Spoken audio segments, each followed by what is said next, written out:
এবং সাংবাদিকবৃন্দ, আপনারা ইতোমধ্যেই আমরা যে কাঙ্ক্ষিত ছাত্র সংগঠনের কথা বলছি তার পটভূমি সম্পর্কে আলোচনা করেছেন আমাদের ছাত্রদেরই একজন।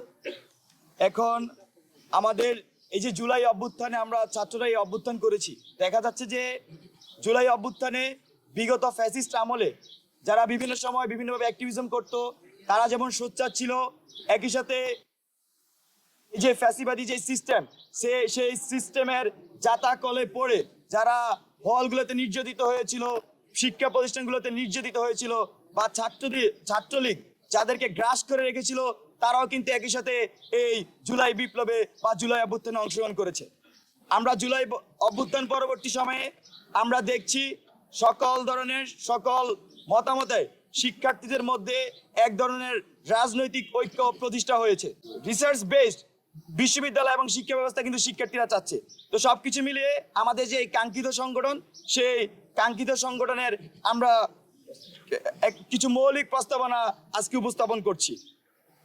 আমাদের মৌলিক প্রস্তাবনাগুলো হলো আদর্শিক বাইনারির কালচারাল দ্বন্দ্বের বাইরে গিয়ে মধ্যমপন্থী ছাত্র রাজনীতিকে প্রতিষ্ঠা করা, জাতি ধর্ম বর্ণ নির্বিশেষে অন্তর্ভুক্তিমূলক ছাত্র রাজনীতি তৈরি করা, যেখানে পরিচয়ের ভিত্তিতে কাকে অবমূল্যায়ন করা হবে না। আমাদের জুলাই আগস্ট গণঅভ্যুত্থানের ভিত্তি মূলধারার ছাত্র রাজনৈতিক পরিসরে নারীদের যে অনুপস্থিতি রয়েছে সেটিকে অ্যাড্রেস করে নারীর রাজনৈতিক মানস বিনির্মাণ করা, অধিকার আদায়ের প্রশ্নে আপোষহীন ছাত্র রাজনীতির প্রতিশ্রুতি দেয়া,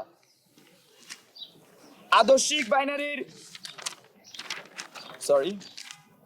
বাংলাদেশের সংগ্রাম ও স্বাধীনতার ইতিহাসকে স্বীকার করে এবং 47, 52, 62, 66, 68, 69, 71, 90 এবং 24-এর সকল গণ আন্দোলন এবং ছাত্র জনতার সংগ্রামী চেতনা থেকে ভিত্তি করে ছাত্র রাজনীতি আমরা সক্রিয় করব।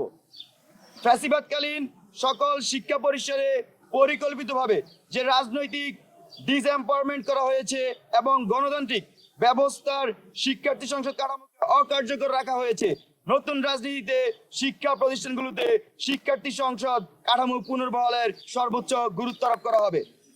প্রিয় সাংবাদিক বৃন্দগণ, আমাদের আরেকটি প্রস্তাবনা ছাত্র নাগরিক সংহতি রক্ষার মধ্যে দিয়ে ছাত্র নাগরিক অধিকার প্রতিষ্ঠা ও সংরক্ষণে আমরা রাখবো। এছাড়াও এই সকল বাস্তবতাকে সামনে রেখে আমরা আজকে এবং আগামীকাল মূলত আমি আমাদের যে এই সবকিছু আলোকে আমাদের কর্মসূচিটা ঘোষণা করতে যাচ্ছি। আমাদের এই সকল বাস্তবতাকে সামনে রেখে আমরা আজকে এবং আগামীকাল শিক্ষার্থীদের মতামত নেওয়ার প্রক্রিয়ার অংশ হিসেবে জনমত জরিপ ও সদস্য আহ্বান কর্মসূচি ঘোষণা করছি।